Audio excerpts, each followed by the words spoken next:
I found out my parents secretly gave money to my brother and sister while telling me to work for everything. So I moved out and cut contact. Years later, my father became seriously ill and they called me for help. Growing up, I always knew my family was a little different, not in the quirky, charming way some families are, but in a more subtle, insidious manner that only became clear as I got older. My parents had a way of making me feel like an outsider in my own home. I have two younger siblings, Ethan and Sophia, who always seemed to be the golden children. I never knew why, but everything seemed to come easier for them, like the universe was handing them life on a silver platter while I was left scrambling to get by. It wasn't just in my head. I distinctly remember one summer when I was about 16. I wanted to join this summer coding camp. I'd been obsessed with computers and programming ever since I could remember, and this camp felt like my ticket to something bigger. I spent weeks psyching myself up to ask my parents, convinced they'd be thrilled about me wanting to do something constructive with my time.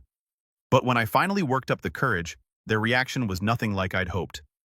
"We can't afford that right now," my dad said flatly, without even looking up from his newspaper.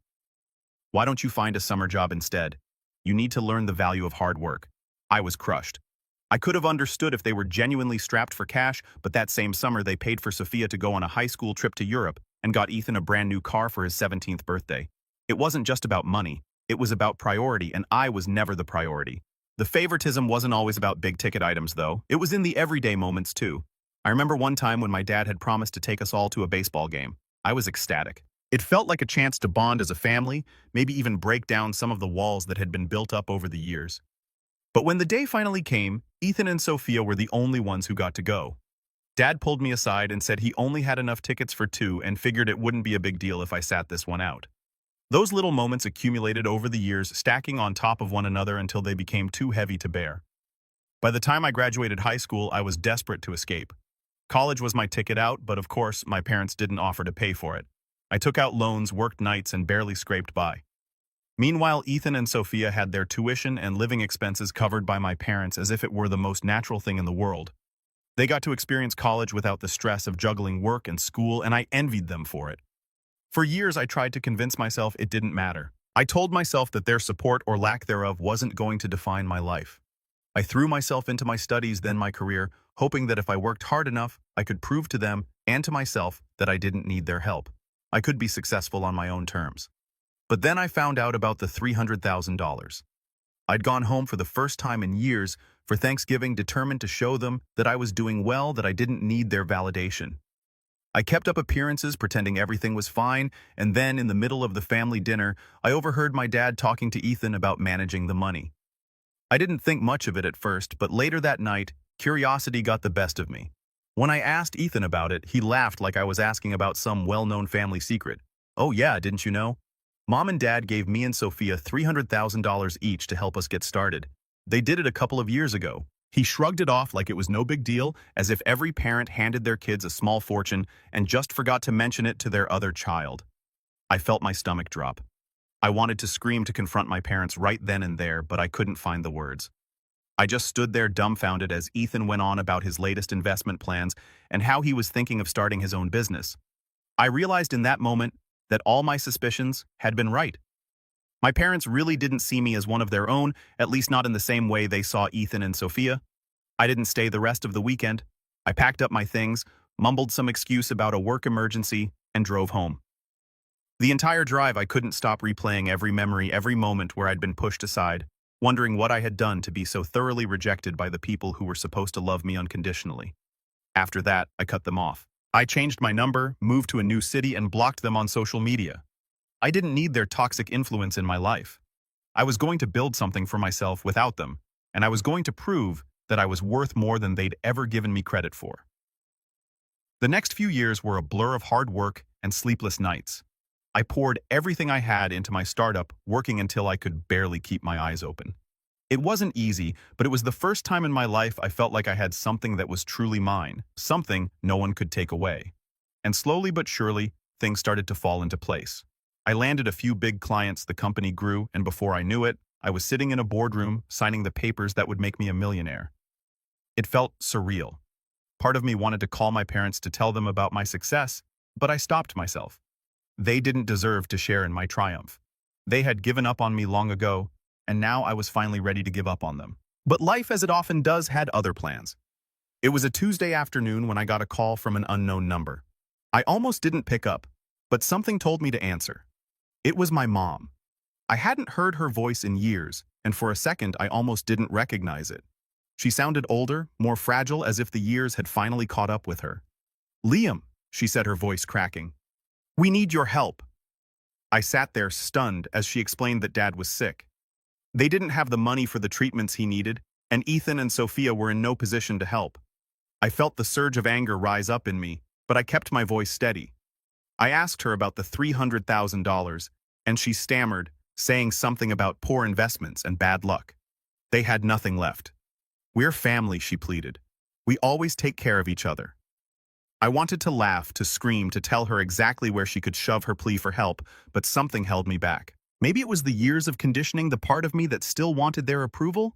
Or maybe it was the faintest glimmer of hope that things could be different. I told her I'd think about it and hung up.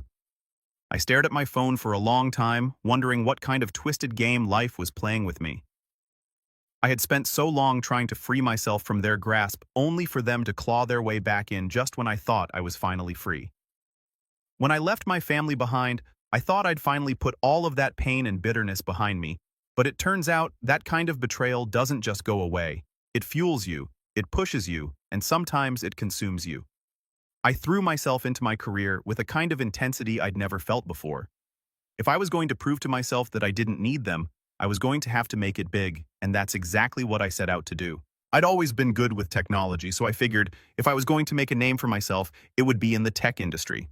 I moved to a new city, took a job at a small startup, and started learning everything I could about coding, product development, and business strategy. I worked ridiculous hours, sometimes sleeping on the office floor and living on vending machine snacks, but I didn't care. Every time I felt like giving up, I reminded myself of the look on my father's face when he told me to earn my way. I was going to do just that. A few years in, I felt ready to take a risk. I had a solid idea for an app that could make communication easier for remote teams, a big need, given the way the world was changing. I scraped together what little savings I had and went all in, quitting my job to start my own company. I had no idea if it would work, but failure wasn't an option. I was running on a mix of desperation and sheer stubbornness. Things were tough in the beginning. I couldn't afford to hire anyone, so I did everything myself: coding, marketing, customer service. There were nights I didn't sleep at all, running on coffee and the drive to prove that I was capable of success on my own. Slowly but surely, though, I started to gain traction. I secured a few small investors, got featured in a tech blog, and soon enough I was seeing downloads and positive feedback from users. It was happening. I was building something real, something that was mine. I hadn't spoken to my family since that Thanksgiving debacle, and honestly it felt like a relief. Every now and then I'd see a post on social media about my siblings. Ethan was still pursuing his so-called investments, and Sophia was living her best life, taking vacations to tropical islands and posting about her luxury lifestyle. I couldn't help but feel a pang of resentment. They were living easy lives thanks to my parents' money, while I was out here busting my ass to make something of myself. But the resentment became less and less as I grew more successful. I realized I didn't need their validation anymore. And then the moment I'd been waiting for finally came. I got an offer from a major tech company interested in buying my app. It was a dream come true. After a few intense negotiations, I signed the papers, and just like that, I was a millionaire. I felt a mix of disbelief and euphoria. I had done it. I had achieved something they never believed I could. I was finally free financially and emotionally. For a while, I lived in blissful solitude. I traveled, bought myself a nice apartment, and indulged in the little things I'd always denied myself. I was happy, or at least I thought I was. But something was still nagging at me, a small voice in the back of my mind that wouldn't let me rest. I wondered if, despite everything, my family would ever care about what I'd accomplished. Did they even know? Would they ever understand what it took for me to get here? Months went by and I convinced myself that I was over it. I didn't need their recognition. I had done this for me. But then one day I got a call, an unknown number. Normally I'd ignore it, but something compelled me to answer. "Hello, Liam." The voice on the other end was unfamiliar, but there was something about it that felt eerily familiar. "It's Mom." My heart sank. After all this time, hearing her voice again felt like a punch to the gut. I hadn't expected to ever hear from her again, and suddenly all the old wounds were ripped open. "What do you want?" I asked, keeping my voice as cold as possible. Liam, it's your father. He's sick. We need your help. The words hung in the air, heavy and suffocating. I didn't know what to say. Part of me wanted to hang up right then and there, but another part of me, a part I thought I'd buried, felt a twinge of guilt. After everything they'd done, they were asking for my help. The audacity was almost laughable. "Why should I help you?" I finally replied, my voice shaking with a mix of anger and something else I couldn't quite name. "You didn't think about me when you gave Ethan and Sophia that money. You didn't care when I was struggling." There was a long silence on the other end, and I could hear her take a shaky breath. "I know, Liam, and I'm sorry. We should have been there for you, but things were complicated." Complicated. That was the word they always used when they didn't want to admit they were wrong. I felt my anger boiling over, but I forced myself to stay calm. "I don't owe you anything," I said firmly. "I built my life without you. Why should I come back now?" "Because he's your father, Liam, and because we're family. We always take care of each other." Family. The word felt foreign coming from her. For as long as I could remember, they had treated me as if I didn't belong, as if I was an inconvenience they had to tolerate. Now they were trying to use that same bond to guilt me into helping them. "I need to think about this," I said, and before she could say another word, I hung up. My hands were shaking, and I could feel the familiar weight of anger and betrayal settling back over me. I had spent so long trying to escape from them, and now they were dragging me back in. For the next few days, I couldn't stop thinking about that call. Part of me wanted to leave them to their fate, to let them suffer the consequences of their own choices. But another part of me, the part that had once longed for their approval, felt a pang of guilt.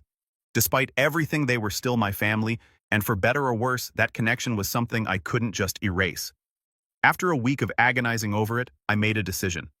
I wasn't going to help them out of the goodness of my heart, but I would hear them out. If they wanted my help, they were going to have to answer some hard questions first. I wanted to know exactly what they had done with that $300,000, and why they thought they could just waltz back into my life and demand my support after years of neglect. I called my mom back and arranged to meet her and my father at a neutral location, a coffee shop near their house. I wasn't ready to go back home, to step into the place where so many painful memories had been made. I needed to keep some distance, both physically and emotionally. When I arrived, they were already there, sitting at a small table by the window. My dad looked old, much older than I remembered.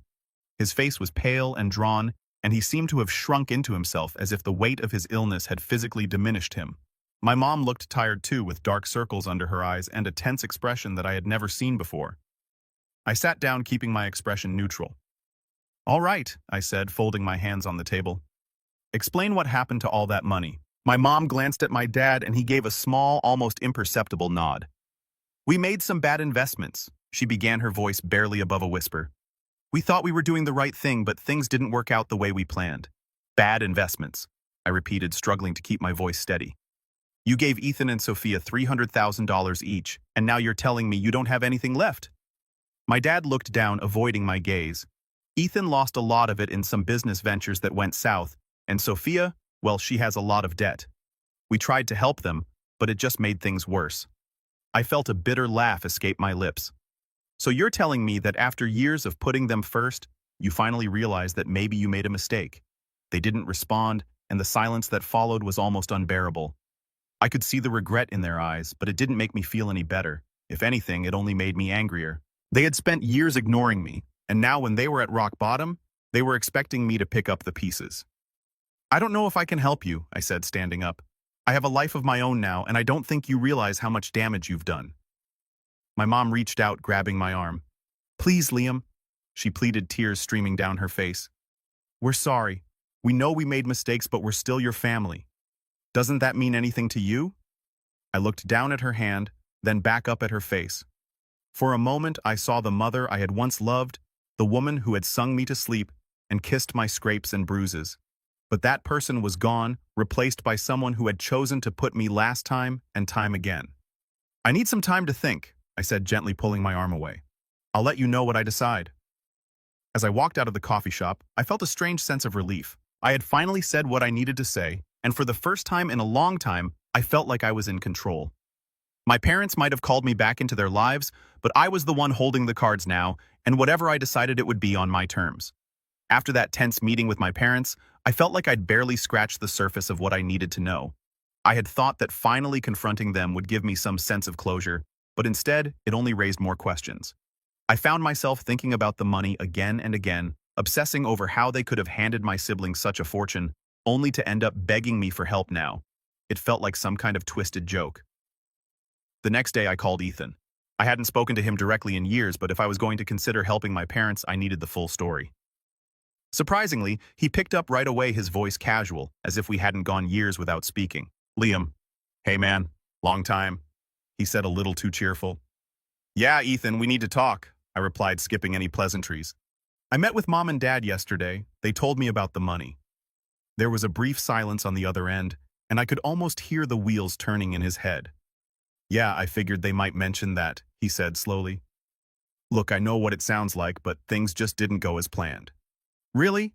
I replied, my voice laced with sarcasm. Because it sounds to me like you both got handed a small fortune while I was left with nothing, and now you're broke. How exactly does that happen? He let out a long sigh, and I could sense the frustration in his voice. I made some bad investments, okay? I tried to get a business off the ground, but I didn't have the experience. It's not like I planned for things to go south. Sure, Ethan, but what about Sophia? Mom said she's in debt too. What happened there? He hesitated, and I could tell there was more to the story than he was letting on. Sophia, well, she got into some trouble with credit cards. She was living a little beyond her means, and things got out of hand. I tried to help her, but it was too much for both of us. I felt a mix of anger and disbelief.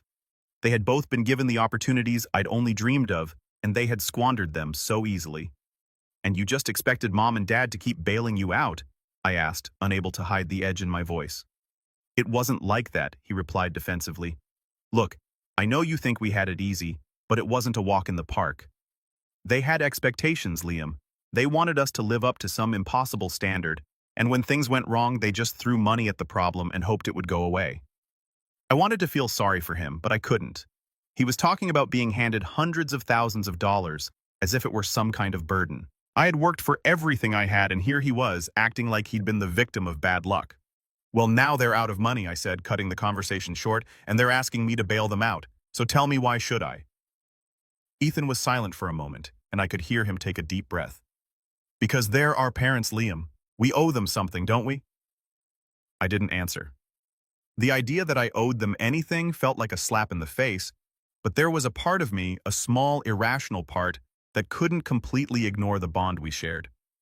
Despite everything, they were still my family, and I couldn't completely turn my back on them without at least hearing them out.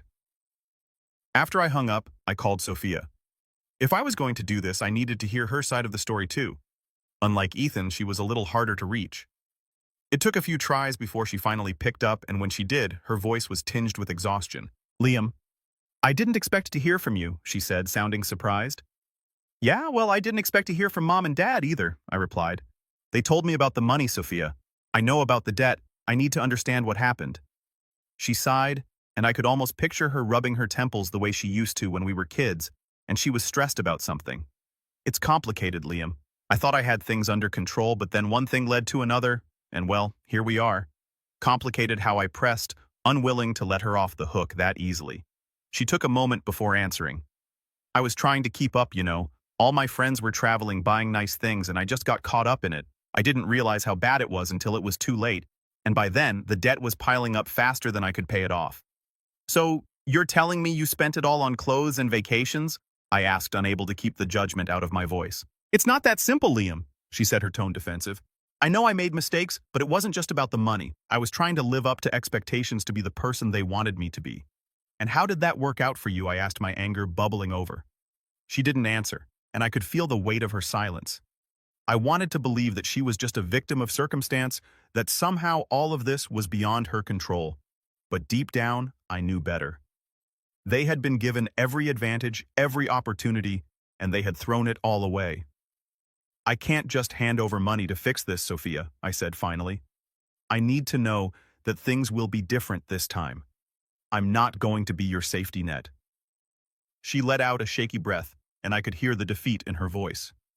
I understand, Liam. I know you don't owe us anything. I just wish things had been different. As I hung up the phone, I felt a strange sense of relief. I had finally said my piece, and now the decision was mine to make. I wasn't going to let them guilt me into helping them, but if I did choose to step in, it would be on my terms. I agreed to meet with my parents one last time to discuss the specifics. I told them that I wasn't going to just hand over money, and if they wanted my help, they were going to have to play by my rules. We met at the same coffee shop, and this time I came prepared with a list of conditions. I'll cover Dad's medical expenses. I began looking them both in the eye, but I'm not giving you cash. I'll set up a trust, and the money will only go towards his treatment and necessary living expenses. Anything beyond that, and you're on your own. My mom looked relieved, but my dad's face fell. What about Ethan and Sophia? He asked, his voice barely above a whisper. They're in trouble too, Liam. They need your help. I shook my head. They made their choices. I'll help you, but I'm not responsible for their mistakes. If they want my support, they'll have to earn it. They looked at each other, a mixture of resignation and disappointment in their eyes. I could tell they wanted more, that they were hoping I'd swoop in and save the day, but I wasn't the same person they had pushed aside all those years ago. I had worked too hard to let them drag me back down. I'm giving you a way out, I said, standing up. Take it or leave it. As I walked out of the coffee shop, I felt a strange sense of satisfaction. I had finally taken control of my own narrative, and for the first time, I was making decisions based on my own terms. I wasn't going to be their safety net, but I wasn't going to abandon them completely either. I was done playing by their rules, and now they would have to live with mine. In the weeks that followed, I set up the trust and made arrangements for my dad's medical care. I kept my distance, refusing to let them back into my life any more than necessary. I had done my part, and now it was up to them to figure out the rest. After setting up the trust for my dad's medical expenses, I tried to distance myself, hoping that would be the end of it. But as with most things involving my family, nothing is ever that simple. I soon found myself in a new web of complications, especially with my siblings. Ethan and Sophia were furious about the conditions I had imposed, and they weren't shy about letting me know. The first confrontation came from Ethan. He called me one night, his voice laced with bitterness. "You think you're better than us now, huh?" he sneered. "Just because you made a little money, you think you can waltz back in and call all the shots." I took a deep breath, trying to stay calm. "I'm not trying to be better than anyone, Ethan, but I have to protect myself. I'm willing to help, but I'm not going to throw money into a black hole." "A black hole? Is that what you think of us?" he snapped. "We're your family, Liam. We're supposed to look out for each other." "Funny, I don't remember you looking out for me when I was struggling to get by," I replied, unable to hide the edge in my voice. "You had everything handed to you, and you still managed to blow it all. I'm not going to make the same mistake." Ethan didn't have a comeback for that.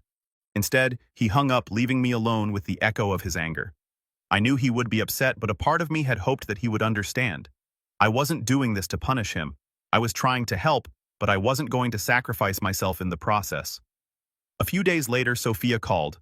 Unlike Ethan, she wasn't as confrontational, but her disappointment was palpable. "I know you think you're doing the right thing," she said, her voice soft, almost pleading. "But we're your siblings, Liam. We've made mistakes, sure, but we're still family."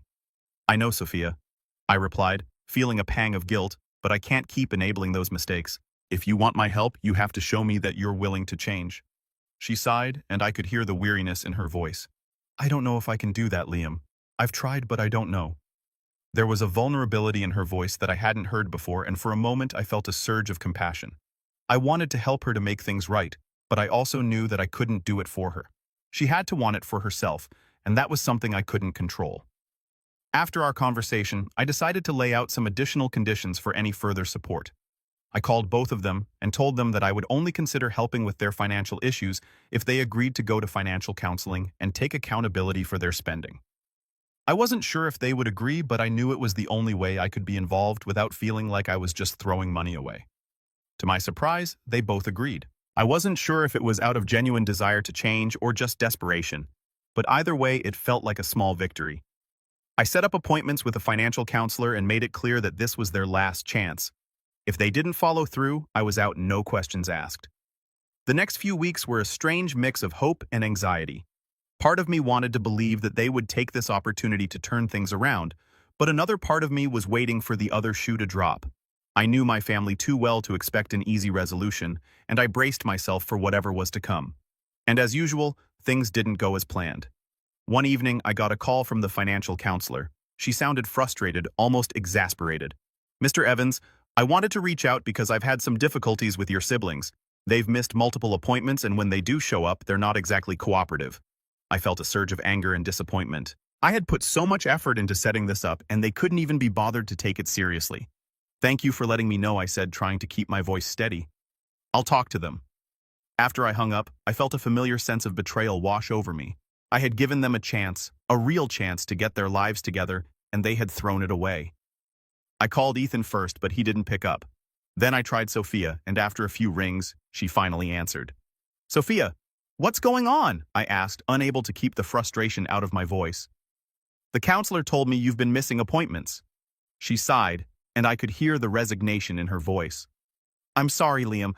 I thought I could do it, but it's harder than I thought." "That's not an excuse," I replied, my patience wearing thin. "I set this up because I wanted to help you, but you have to meet me halfway. If you're not willing to put in the effort, then I'm done. I can't keep doing this." There was a long silence on the other end, and for a moment I thought she had hung up. But then she spoke, her voice barely above a whisper. "I know. I'm sorry, Liam. I didn't mean to let you down.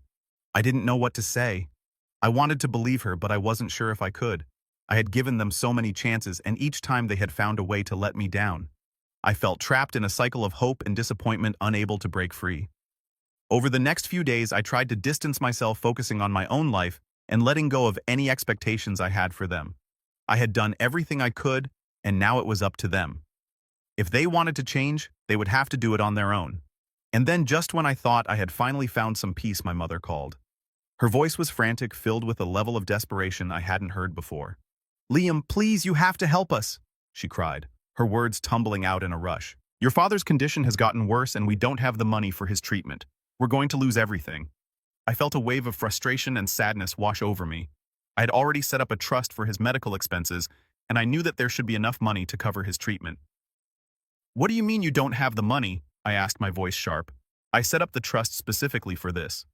She hesitated, and I could hear the fear in her voice. "There were unexpected expenses," she stammered. "We had to use some of the money for other things, and now there's not enough left." I took a deep breath, trying to keep my composure. "I told you that money was for Dad's treatment, nothing else. How could you do this?" "I'm sorry, Liam," she whispered, her voice breaking. "We didn't have a choice. We were desperate." I felt a surge of anger and betrayal, but I forced myself to stay calm. "All right," I said finally. "I'll take care of it, but this is the last time. If you can't respect the conditions I've set, then I'm done." After I hung up, I felt a strange sense of relief. I had finally set a boundary, one that I knew I wouldn't break. I had done my part, and now it was up to them to live with the consequences. In the weeks that followed, I managed the trust myself, overseeing every expense and making sure that the money was used solely for my dad's treatment. It was exhausting, but it gave me a sense of control that I hadn't felt before. I was no longer at their mercy, and I wasn't going to let them drag me back into their chaos. By the end of it all, I had done everything I could. I had set up the trust-imposed conditions and given them multiple chances to prove themselves, but they had chosen their path, and now they would have to live with it. I was done playing the role of the savior, done trying to fix their mistakes. I had finally taken control of my own life, and I wasn't going to let anyone take that away from me. I had spent too long trying to earn their love, trying to prove that I was worth something, but now I knew that I didn't need their approval. I had built something for myself, something that they couldn't take away. And as I walked away from it all, I felt a strange sense of peace. I had finally broken free from their hold, and I was ready to start a new chapter of my life, one that was defined by my own choices, not theirs. I had done my part, and now I was ready to move on. After setting up the final arrangements for my dad's medical care and imposing strict boundaries on my family, I felt a weight lift off my shoulders. I had done everything within my power to help, and now I was done. For the first time in years, I felt like I could finally breathe again. I spent the next few months focusing on myself. I invested time in friendships that had taken a backseat during my years of working nonstop. I even met someone, Emily, a smart, compassionate woman who had no idea about my family drama. Being with her was like a breath of fresh air. She was interested in me, not my financial situation or my family history. For once, I could just be myself without the weight of all the old baggage. Emily and I grew close quickly. I confided in her about my family, all the drama and betrayal, and she listened without judgment, She didn't try to tell me what to do or how to feel. She just let me vent. She was exactly what I needed, someone who saw me for who I was, flaws and all. One evening as we sat together watching the sunset, she took my hand and asked, "Do you ever think about reconnecting with them?" The question caught me off guard. I thought I had put all of that behind me, but hearing her say it brought all those old emotions back to the surface. "Honestly, I don't know if there's anything left to reconnect to," I replied, staring out at the horizon. "They've hurt me so many times, and I don't think I can go through that again." She nodded, squeezing my hand. "Sometimes family isn't about blood. It's about the people who are there for you, who lift you up instead of tearing you down." Her words stayed with me long after that conversation. I had always thought of family as something I was born into, something that was a part of me whether I liked it or not. But maybe it was something I could choose. Maybe I could build my own family, one that wasn't defined by betrayal and resentment. In the weeks that followed, I started to reevaluate what family meant to me. I began reaching out to old friends, people I had lost touch with over the years. I rebuilt those connections, and in doing so I found a sense of belonging that I hadn't felt in a long time. I realized that I didn't need my biological family to feel complete. I could create my own support system, one that was built on mutual respect and love. One day out of the blue, I received a message from Mark, a childhood friend of Ethan, who I hadn't seen in years. He'd heard about my success and wanted to catch up. I was hesitant at first, unsure of what he might want, but curiosity got the better of me and I agreed to meet him for coffee. As we sat down, Mark looked at me with an intensity that took me by surprise. "Liam, I've got something to tell you. It's about your family." I felt a knot form in my stomach. I had thought I was done with all of that, but here it was dragging me back in once again.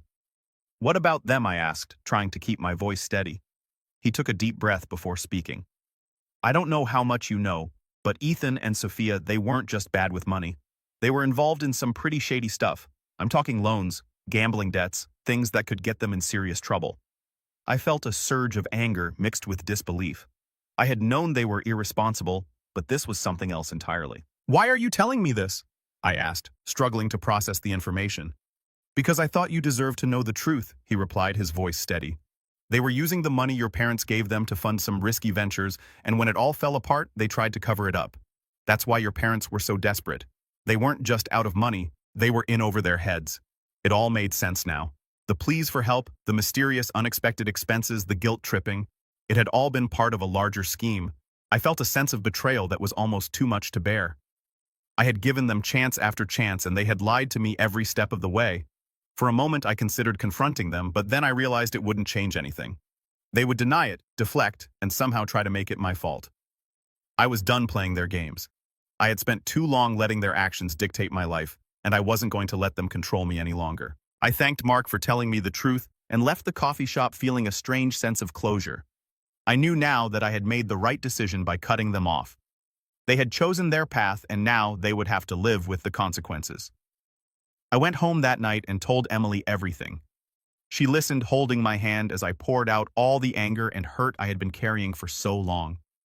When I finished, she looked at me with a calm determination that gave me a sense of peace. "You did the right thing, Liam. You don't owe them anything." Hearing her say it made me realize that I had been holding on to a sense of obligation that was never mine to bear. I had done my best to help them, but at the end of the day, they were responsible for their own choices. I couldn't save them, and I didn't need to. From that moment on, I made a conscious decision to let go. I blocked their numbers, deleted their contacts, and removed myself from the cycle of guilt and manipulation that had defined my life for so long. I was done trying to fix what was broken, and instead I focused on building something new with Emily by my side. I began to create a life that was truly my own. I invested in friendships, built a network of people who supported me, and finally found a sense of belonging that I had always longed for. I realized that family wasn't something you were born into. It was something you built one connection at a time.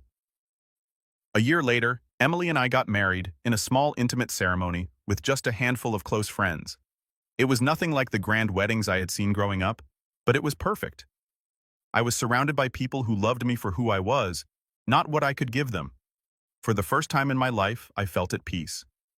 As we stood together exchanging vows under a clear blue sky, I knew that I had finally found my place. I had redefined what family meant to me, and in doing so, I had freed myself from the chains of the past. I was no longer Liam, the black sheep, the forgotten son.